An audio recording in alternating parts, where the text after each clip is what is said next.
Hello and welcome across the world. I'm Fred Kemp, President and CEO of the Atlantic Council. I'm delighted to welcome you to Atlantic Council Front Page, our premier ideas platform for global leaders, and to this session with Susan Wojcicki, the CEO of YouTube. You can also follow us online through #AC Front Page. On this platform, we've hosted heads of state and government, leading lawmakers, chief executives and innovators in the private sector.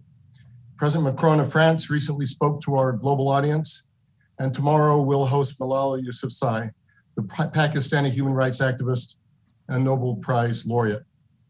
But seldom have I ever been so looking forward to one of our Atlantic Council front page discussions as I am today.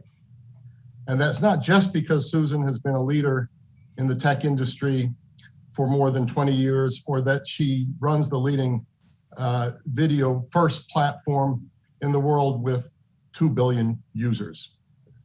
Pause on that for a moment, 2 billion users. It's not just because of her particular focus in the growth of YouTube's creator economy. Over the past 3 years, Susan, YouTube has paid more than $30 billion to creators, artists, and media companies, supporting 345,000 jobs. And in this year of COVID-19, we know how important that is to people. We'll get to that. We'll also get to the burdens and responsibilities of running such a company in our world of disinformation, online harm, and growing digital dangers to democracy. The events of January 6th in Washington, D.C. have brought a reckoning in many respects. There is also no topic more relevant at this moment than that of technology's role in society. As more of the world comes online, especially during this year of coronavirus, we are grappling with complex debates over the role of private industry and governments in governing the internet. What's the meaning of human rights in digital spaces? How do all of these issues shape the world we want to live in? And in that spirit, join me in welcoming the Chief Executive Officer of YouTube, Susan Wojcicki. A humanities major, she took her first computer class in college as a senior. She sold spice ropes when she was 11. So Susan, there's a reason I tell this story. My daughter, our 13-year-old daughter, was not impressed that we were hosting President Macron. But when I told her we were hosting you, she was beyond herself. And she is learning animation now because of the inspiration of YouTube. It was also in Susan's garage that Larry Page and Sergey Brin spawned what became Google. She was its first marketing manager, and as employee number 16 went on to help launch and grow AdSense, Google Analytics, Google Books, Google Images, and even the famous Google Doodle. In 2006, Susan convinced Google to acquire a fast-growing video sharing service called YouTube. The rest, as they say, is history. Since taking over as CEO in 2014, she has helped grow the company to its now estimated $90 billion valuation, boasting, again, the 2 billion monthly global users and an estimated ad revenue of $15 billion in 2019. She is one of only 2 women leading a company listed in the top 10 of most visited websites. And she has used her position to address the challenges women face in the tech industry, leading to changes in her company and Google, while speaking out publicly for paid family leave at the national level. So, wow, Susan, that's really a lot, and that just scratches the surface. We're all looking forward to getting to know you better. Before we get started, let me just share a little bit of context about the Atlantic Council's work in the tech and society space through our Geotech Center, which focuses on harnessing technology for good, through our Cyber Statecraft Initiative, which today began its 9th annual Cyber 1912 student contest across 35 countries and 4 continents, and in particular today, through our remarkable Digital Forensic Research Lab, which is hosting this event. So let me salute Graham Brookie, who leads it so capably, and also Rose Jackson, the Director of Policy Initiatives at DFRL. DFRL has been at the forefront of the effort to better understand, document, and confront online harms, build resilience, and develop a community of practitioners globally. We call them digital Sherlocks. In so doing, our team has extensively researched and documented mis and disinformation spread in many parts of the world. As they have demonstrated, confronting the very serious and real offline consequences of online harms requires policy, legal, product, and societal changes. Finally, I'd be remiss if I didn't acknowledge that as we raise all these questions about technology platforms, we are operating off of them today. You may be watching us on YouTube, commenting about it on Twitter, sharing reactions through Facebook. Plenty of evidence to suggest that social networks have become an essential part of business, government, and life in the world. Indeed, one of the biggest differences between our pandemic now, the worst in a century, and the one that took place a century ago, is we had a virtual world to which we could retreat, a digital world that would help sustain economies and so many livelihoods. So setting and advancing the positive vision for tech in the world requires us to have the sort of direct and honest conversation we'll have today and across industry, governments, and civil society about the rules and incentives that govern online spaces. So I'm sorry for that long of a windup, but I wanted to set the context for what we'll be doing now. I'm so grateful for Susan's willingness to join us today to discuss how she views these issues and the role of YouTube. We welcome the audience to ask questions via Zoom Q&A if you're on Zoom, or by tweeting at #ACFrontPage. So Susan, after that introduction, let me set the stage, which I hope sets the stage for the first question. So how big was the garage where Google was born? And why did you let these clowns? No, that's not really the first question. It was small. It was small. But thank you for having me here. I'm delighted to be here and looking forward to the conversation. But yeah, the garage was small. They actually entered through the garage. They had a small part of our house that they worked into. The whole house was tiny. So do tell us that story. Since you're on it, tell us. Did you have any idea what they were, what any of this could have led to? No, I can't say I thought, oh, they have this amazing idea. I'm going to rent them the garage because I want to have equity or anything. I just wanted the rent. I wanted the rent to make sure I could cover the mortgage of our house that we had just bought. And I had known Sergey beforehand. And so then they moved in. They had one employee. They got up to 7 employees in the house, and it got pretty crowded at that point. But I did realize when they were there, they would be there all night, and I would come over and talk to them. I did realize what they were working on and how compelling it was. And at the time, this wasn't seen as a very interesting part of the tech market, and it didn't seem like it was really going anywhere. And but I realized, like, wow, this is really making a difference, and it can help me find information. And I grew up in an academic house, and being able to find information was really something I knew the importance of, and I saw what a good job they were doing, and that's ultimately what convinced me to join them. So the first lesson of this is, if you live in Menlo Park, rent out your garage or parts of your house, because it could pay off big time. So a question that comes off of that, why were you so convinced? Because you said it was an area, what they were working on wasn't so recognized at that time. But why were you so convinced when you joined Google, number 16 employee, why were you so convinced they should acquire YouTube? What was unique about it as a platform, product, and approach that attracted you and ultimately convinced them? So we were working on a product, a Google video product. And so we had a product that was similar to YouTube. And so as a result of that, we actually saw how people were using it and what they were uploading. And I would say there were 2 really important insights that we gained from working on it. And the first is that people want to share their story. So we didn't know, are people going to upload their videos? And what we saw is that people, like right away, we saw millions of videos being uploaded, people just the desire to share their story. And of course, lots of people want to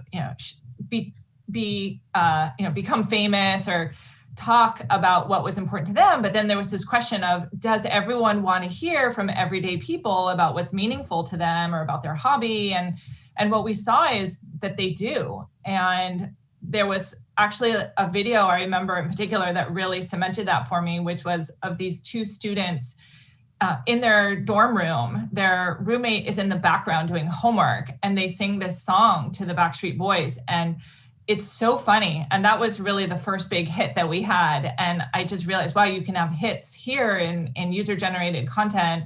People want to watch it, and people want to see from other people like them. And I realized what a powerful medium it could be for entertainment, but also for information. And that's really interesting. It's so interesting to talk to somebody that was there so much at the beginning of all of this.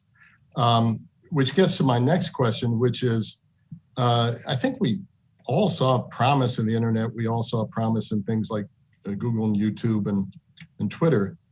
But did you ever think it would become such an essential part of life, business, governments, even all around the world? So I think that's question one. And then question two, now that it is that, how does that change the way you look at your responsibilities compared to, say, when you started as CEO 2014? Well, I didn't really see that when we first started. I mean, when I first joined, just to put it in perspective, Google had 16 people, right?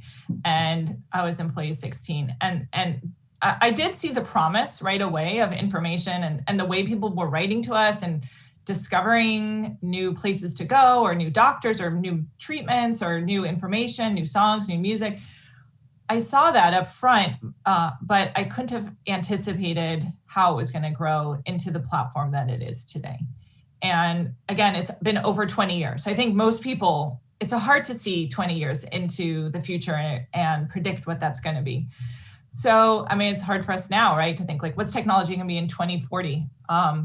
But now that we are where we are, and I see the role we play, I've been very focused on the responsibility. And because I've been at Google for over 20 years, because I've been now CEO for over 7 years, I feel the responsibility to because I know how our systems work, I know how to build them, I know how to change them, to take everything I know and to make sure we apply them to these hard questions that we're dealing with as a society, and make sure that we are a responsible platform. And it is some of the hardest work that I've ever done.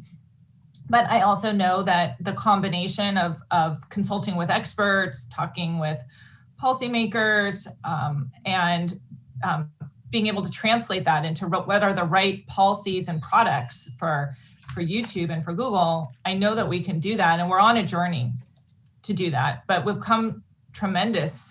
made tremendous progress. And so really the responsibility work for me really started around 2016. I mean, of course, we had always talked about doing the right thing for users. That's been there since day one of Google, do the right thing for users.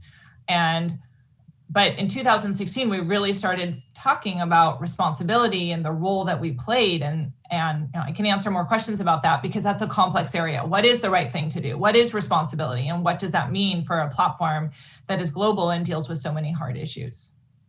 Well, let's stay there for a second, because and talk about one specific category of harmful content, that's mis and disinformation. Linked with everything from people refusing to take COVID vaccine to ethnic violence in Myanmar to the attack on the Capitol. YouTube announced, you spoke about 2016, and it announced site-wide policies to moderate against extremist content in 2017. Why did you make the decision then? And what have you learned through that period of time, and where do you go now? So you referenced 2017, and the first category that we worked really hard on was violent extremism. And there were a number of events that happened in 2016, whether it was the attack in Nice or the London Bridge attack in 2017. There were a number of attacks that we spent a lot of time self-reflecting on what role does our platform play, and how can we make sure that we are being very careful with regard to violent extremism. And there was actually like a particular event, I believe it was the London Bridge one, where there were some accusations of the role that YouTube had played. And I went home that night and I looked at the content that we were being accused of leading to violent extremism, and I talked to our reviewers, and there was nothing in the content that technically violated our policy. So there was videos from various, I won't say who, but various individuals that technically met the bar. But when I started researching, you could see from people who were experts in the field that they felt that this led to violent extremism. And really what I discovered was there was a lot of dog whistles that were going on that a normal person wouldn't hear, but yet were potentially problematic. And at that point, we went and we hired a large number of violent extremism experts and worked on a plan to be able to understand what that was. We made changes in terms of our policies and approach, and we made significant progress in removing that content. And again, these were not groups that were on the Foreign Terrorist Organization or prescribed list, right? Because if they are, then that's content that we understand has been clearly marked by a government as not being appropriate to have on the platform. But it was other content, other messages, and we had to get really, really detailed. And so that was the first vertical that we really tackled and made tremendous progress. And then we realized that we needed to take that same approach and apply it to many, many other areas, whether it was hate, child safety, dangerous tricks, many different areas. And we have done that. And I'm really proud of the work that we have done since that time, ongoing, still more work to do. There are policy decisions and there are design decisions. How do you weigh each of these? Because sometimes it looks like the design may be responsible for a person going from one thing to another and being led inadvertently to content that the person wasn't necessarily starting with. And then there are also the policy decisions where drawing the line between censorship and dangerous speech and inciting violence is sometimes a difficult one to draw. Well, we need to work on all of them. So you need to have a comprehensive solution between your policies, your product, how your systems work. And so we've actually come up with what we call the 4 R's of responsibility. And pretty much everything we do is captured in one of these 4 R's. So the first one is remove. And that's generally where we take policies, we update our policies. That's a very high leverage move, is to make a new policy, because then that becomes content that's no longer allowed on our platform. So last quarter, for example, we removed over 9 million or approximately 9 million videos. Those were all violations of our policy. We do so very quickly. 90% of those removals are automated, and like the vast majority are done within a few views. So that's remove. The second one would be raise, which is, so like in COVID, I'll use COVID as an example because you talked about, we passed 10 different policies associated with COVID, and we removed that content very quickly, and we're able to make sure that content was not being viewed as a result. But then there's also raise. So we wanted to make sure that the authoritative information that came from different health authorities on COVID, that we could raise that up, whether that was on searches, whether that was on the watch page, people who did any kind of video watching around COVID. We had information that came from authoritative sources. Then we look at reduce. And by the way, we served over 400 billion impressions from COVID that came from authoritative sources, which is it's probably one of the largest campaigns we've ever run.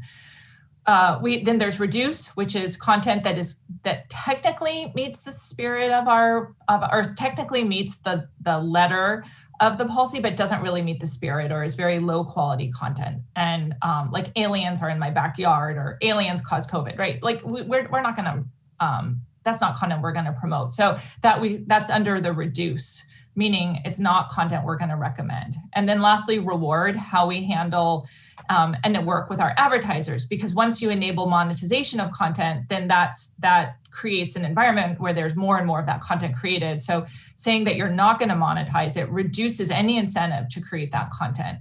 It's also something advertisers wouldn't ever want to be on. So then the last one is reduce. So it's really a combination of our policies, our recommendation systems, our search, how that works, and then of course our monetization policies. Speaking of, thank you for those 4 hours. That's really, really useful. Speaking of remove, although I know you were talking about videos being removed, one user was removed after January 6th, and that was the President of the United States, Donald Trump. Could you talk about why you did that, and will we see him again on YouTube? Yeah. Well, so first of all, before I go into that, I think it's really important to just be clear about how YouTube works and how we make decisions. So first of all, we have a 3-strike system. We have had that system since the very beginning of YouTube. And those 3 strikes, they apply to everybody. So there are no exceptions. Politicians aren't accepted, famous people aren't accepted, CEOs aren't accepted. Everybody follows the same rules. And so after the Capitol attack on January 6th, we did see videos that were uploaded by the Donald Trump channel that were a violation of our incitement to violence policy. As a result, we removed those videos very quickly. And when we see a violation of our policy, we suspend the channel for 7 days. So that is standard procedure about how our strike system works. And again, it works that way for everyone. Now, it's a minimum of 7 days. And the channel remains suspended due to the risk of incitement to violence. And given just the warnings by the Capitol Police yesterday about a potential attack today, I think it's pretty clear that elevated violence risk still remains. However, I do want to confirm that we will lift the suspension of the channel. We will lift the suspension of the Donald Trump channel when we determine that the risk of violence has decreased. That's per our policies. That's how our 3-strike system works. But when the channel is reinstated, it will be subject to the same policies that every other channel is that follows. So if we see content that is uploaded that in any way violates any of our policies, incitement to violence, or any kind of election integrity policy violations, then a 2nd strike would be issued. And when there are 3 strikes within a 90-day period, then the channel is removed. And again, these are policies that we are public with. Everybody follows them. Our policies are public. And we will continue to, we've designed a system that we will continue to make sure is fair, clear, and applies consistently to everybody. So thank you. That's really a useful answer. Let me follow up on that. Sure. Because it was a little bit vague when President Trump and when that channel could come back. You said when the danger would be reduced. How will you measure that? And then, as I understand it, the former president would then come in with 1 strike against him. I guess if I wanted to be provocative, I could say January 6th was a pretty big strike, and maybe it should be 1.5 or 2 or more. But perhaps you can, not all strikes are created equal. So I wonder if you could deal with both of those things. Sure. Well, the way we would determine whether or not that risk of violence has and where we are with that is by looking at government statements, government warnings. We certainly would look at increased law enforcement and around the country. We also would look at any kind of violent rhetoric that we're seeing on our platform.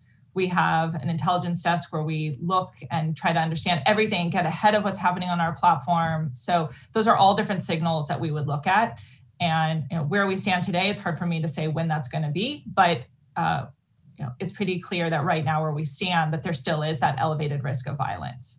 I think you had a second question. It was whether some strikes are larger than others. Oh. Yeah, so definitely, not all, yes, there are some variations. So for example, there are certain categories where even 1 strike results in a termination of the count. So like child safety, or, if we saw something that was inappropriate with regard to kids, violent extremism, there are a number of different categories where it just results immediately in a termination. I think with this one, it was the 1st strike that we had issued, and we want to certainly, it wasn't like we just turned it back on in 7 days due to elevated risk of the violence. We've continued to make sure that we're monitoring the situation. And so we will turn the account back on, but it will be when we see the reduced law enforcement in capitals in the US. We don't see different warnings coming out of government agencies. Those would be all signals to us that it would be safe to turn the channel back on. And related to that, are all global leaders created equals? I think what I mean more broadly on this is you have to operate in very different legal jurisdictions, and you're operating all over the world. Can you really set a set of standards and a set of rules that work everywhere? Or do you find that to be one of the more difficult things to do? So leaders in other parts of the world, if they had those strikes, would you pursue the same? And have you been in a position where you had to decide whether to pursue the same approach? We have applied strikes to other world leaders. So like in Brazil, Bolsonaro, for example, had received a strike for the COVID misinformation policy. Right now in Myanmar, there are various channels that we have taken down. So although there are global standards, like our policies are all global standards, we work with experts, first of all, to make sure that we are interpreting them and understanding them as clearly and precisely as we can. But then there are going to be certain things like with COVID, it was very clear in some cases that these are violations of our policies and we have to be consistent. So the policies apply to all global leaders consistently. There are no exceptions. And we've spent a long time thinking about this. Initially, this isn't a question I ever thought that I would be asked about or something I would be doing. And we spent a long time initially thinking about how we wanted to handle this. Did we want to have exceptions for policymakers, for politicians? What was the right approach? And I think it's a very dangerous path to say that some people have a free pass and that they can say whatever they want. The rules don't apply to them. And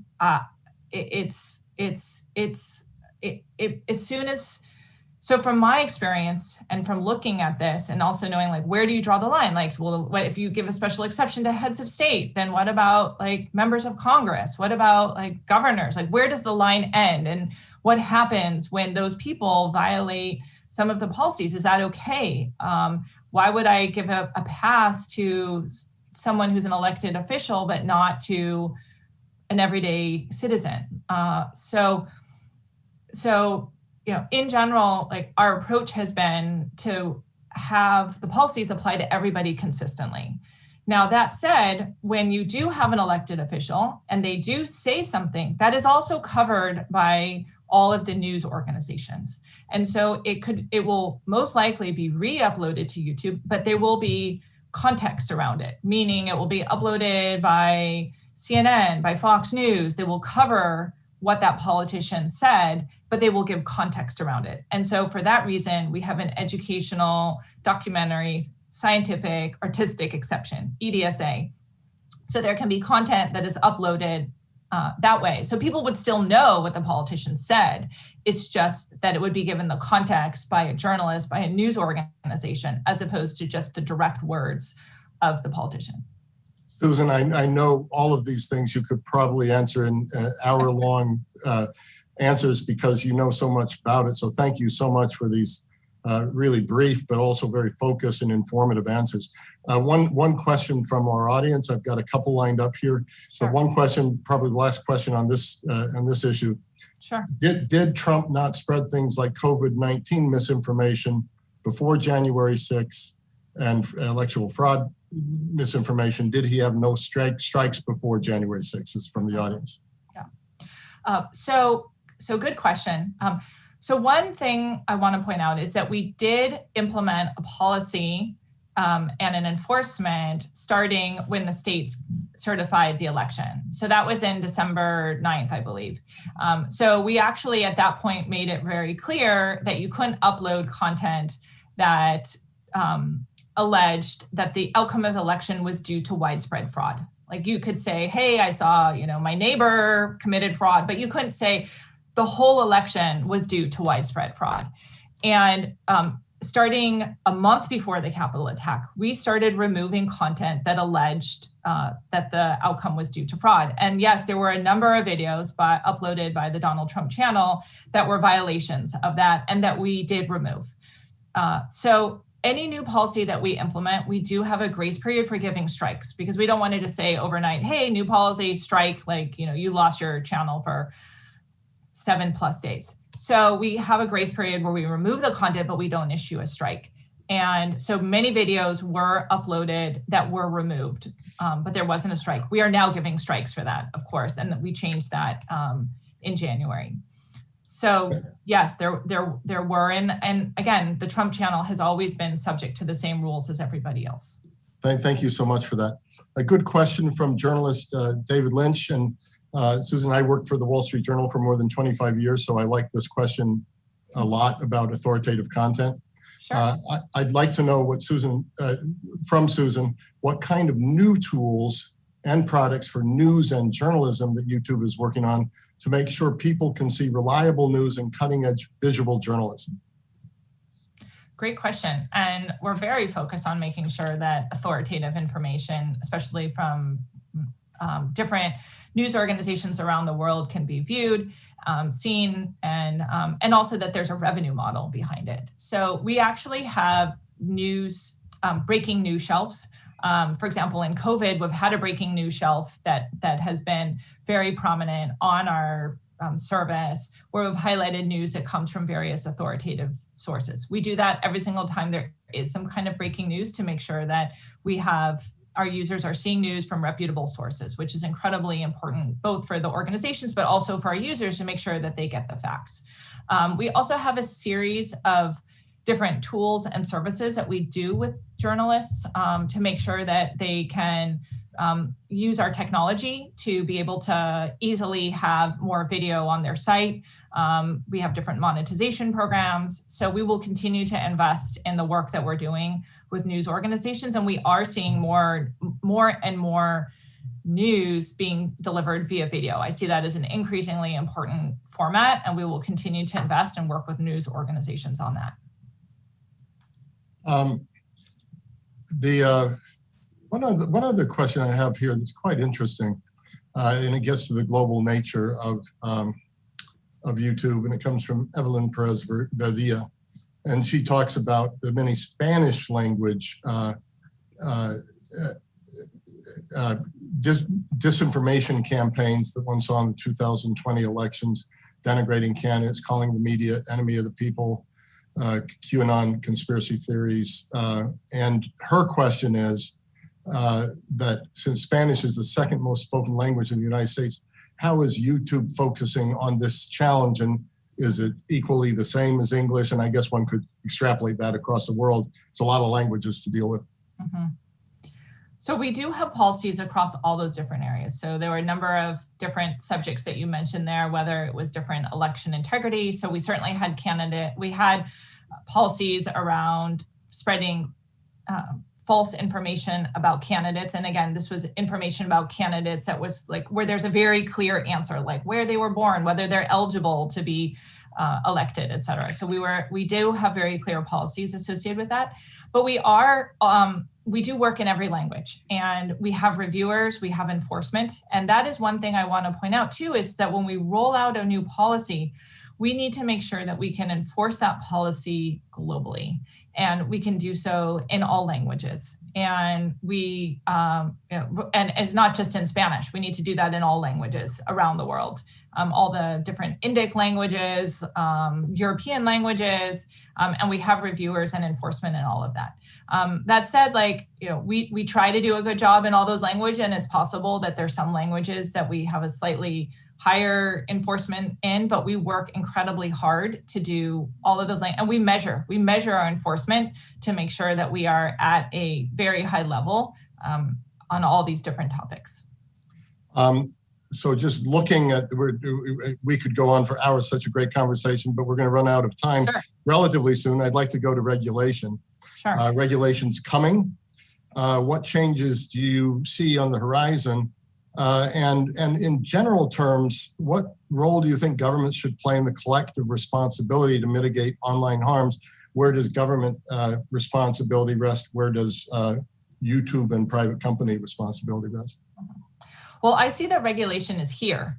It's not just coming. So there are many regulations that we follow right now, whether we're talking about e-commerce directive, GDPR,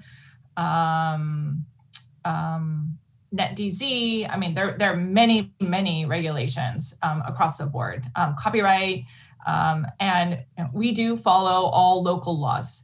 So whenever the governments have any kind of area where they want more enforcement, like whether that's copyright or content, like there are laws and we do follow those laws. What I have seen is that there is a lot of challenge, not around what I'd say, the most egregious content. I'd say there's general agreement. We want to remove it. Governments want to remove it. They have some very clear laws about content that is illegal. But what I would say the challenge has really been content that is harmful but legal. So I'll give an example. COVID is caused by 5G towers. Like, do we want governments passing laws saying you can't say that? And also, can governments even do that, right? Like, these conspiracies come very quickly. And so we as a platform need to be able to address them extremely quickly to be able to remove them. And so I think that this category of illegal, legal but harmful is really where we are grappling with. And, you know, we'll certainly work with all governments around the world, but what we see is that, and there are a lot of forces right now that influence and work with us. So I'd certainly say one of the largest is, you know, of course, there's press that covers us and criticizes us if they find anything that they think, you know, doesn't meet their bar or society's bar. But then there's also that whole advertising agency, which has actually come up with a whole set of rules of what they want us to monetize, and agreed as a global set of advertisers, and published it, and we report on our compliance to those. So that is one of the, and that's certified by a third party too. So again, this category is also very contradictory. We see government officials, let's just say half of them say, hey, you removed too much content, half say you didn't remove enough. And so we don't receive consistent feedback from governments in terms of what they actually want with regard to that regulation on content moderation. So should, what is your preference? What's preference regarding YouTube regarding regulation? Should governments be giving private companies more clear guidance on what types of speech are deemed harmful? I would say libertarians in most parts of the world would say no, but in Germany, where the government does take more of a leading role regarding hate speech, clearly growing out of German history, Chancellor Merkel actually criticized the deplatforming decisions some had taken, and actually thinks the government should take more of a role. How would you weigh that? What's your preference? I do think for content that is clearly harmful, that it makes sense for governments to be able to give guidance around that. But I always think there's going to be a very, very broad range of this legal but potentially harmful. And there I am concerned about government's ability to move quickly. I'm also concerned about some of the chilling effects when governments start to overregulate speech, and what the implications for that would be. So again, I want to point out there are these other market forces, whether it's press, advertising, like our brand reputation. There are many other forces that cause us to move very quickly to do what we think is the right thing for society and the right things for users, and to balance all of these different conflicting needs. So we're down to the last 3 to 5 minutes. I'm going to take 3 questions from the audience. You can answer them really quickly, or you can go a little longer. The first is whether you think it's useful to speak directly to government about regulation. So do you want a direct conversation? Related to that, is hearings later this month will take place again with Sundar Pichai of Google, Mark Zuckerberg of Facebook, Jack Dorsey of Twitter. Shouldn't they be talking to you, not just for gender balance, but because it's a different question altogether? And third and finally is, what about monetization model? Isn't that also something beyond regulation that could get at this issue? And I'm sorry to throw all that at the end. Sure. I wanted to get the audience in a little bit more Sure. before we What wrap was up. the first one? The first one is whether you think it would be useful for the companies, you personally, Speak directly. Others, to speak directly to government about regulation. Yes, and we do. So we do speak. There's so much potential ongoing and new regulation. We've really had to staff up our teams to make sure that we can reach out, we can talk to governments so that we can preserve what's good about the internet, preserve the jobs that we're creating, the revenue, the educational content that we're producing, but also make sure that we're being responsible. So we are speaking to governments, and we really do appreciate when governments work with us to figure out how can we do this in a productive way. I think you had a second question around the testimony. And basically, are you eager to get in front of the congressional committees? Well, I can't say it's like something I'm dying to do right now. But I would always, of course, if asked, I certainly would always be there and answer any questions. Sundar does represent all of Alphabet. Google, of course, is part of that, and YouTube is part of that. So Sundar does answer a lot of questions associated with YouTube, and I feel confident that he can represent all the different questions that he's asked. But if asked, I certainly would do my best to answer them in whatever format is appropriate for various governments. And then you did a last question. Yeah, so let's, it was on monetization, but let's wrap up with something a little bit bigger and broader. You've watched technological changes. Let's end with this one. As you look to the future, you talked about 20 years ago, as you look to 20 years in the future, what technology do you see that's exciting you the most? And what issue do you see that? Gosh. Well, what technology am I most excited about? Well, maybe I can just tell you a little bit about what I think about. It's hard to know about all the different technology. I'll say that I think health can be transformed. I'm very optimistic that there'll be a lot more cures, that we'll have better information about how to treat patients. I think if I were just getting started today, I'd probably want to go into something in terms of medical and health, because and internet, because I think there's just a huge amount of opportunity. I feel like it's how I saw the internet 20 years ago, to be able to grow and expand and offer people treatments and live longer and healthier lives. But if I'm to talk about YouTube a little bit, which is where I have more expertise, I think YouTube, I compare YouTube sometimes to a public library, because I see us being a huge public library that is available to everybody for free. Every video is available. So it's not just focused on what people said today, but it's like the whole history of videos that we have there. And you could look up speeches and news events and how to fix anything, how to learn anything.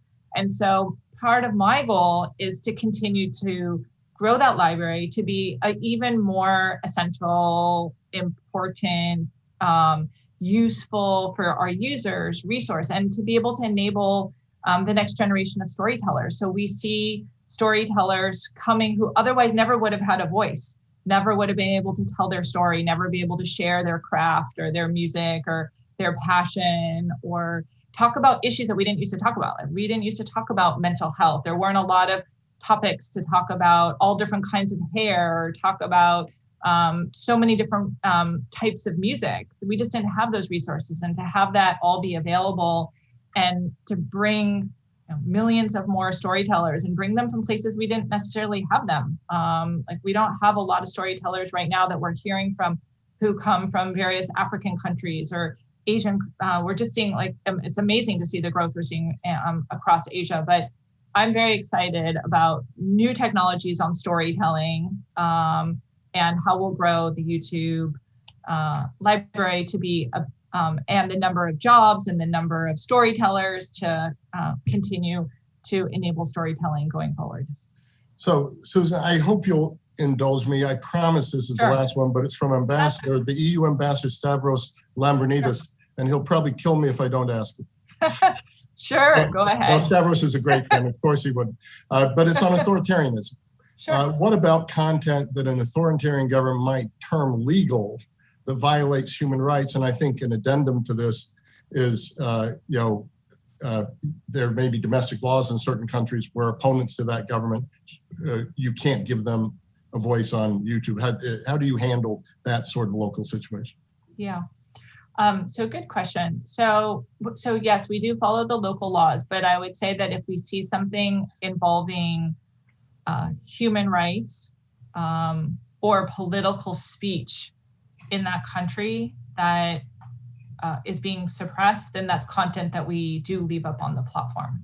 So we have seen various cases where we may get a request from a government to remove political speech coming from a dissenting group, and they may say, look, this is illegal in our country. But if it is political speech coming from a valued or a dissenting group that has an opinion about that, like, we're going to leave that up. We've also seen different human rights situations where there might be content not allowed there that is about human rights, whether it's LGBTQ or women or different protected groups in those countries. We will leave that up, and those are often tough discussions that we have with that government. So Susan, what a wonderful conversation from a garage in Menlo Park to the global stage. From the number of questions that have come in, I think there'd be a lot of demand for regular town halls of this sort. Let me end by, first of all, praising you. You've got a really hard job, and thank you for letting us into the complexities of the world and what you're dealing with, and for so frankly and openly answering so many different questions. We look forward to working with you in the future, and of course, we'll all be eager members of that 2 billion community. So Susan, thanks so much from our end. Well, thank you so much for having me, Fred, and I look forward to coming back, and hopefully when COVID is better, I can come and be live at Atlantic Council. So thank you for having me, and look forward to continuing the conversation.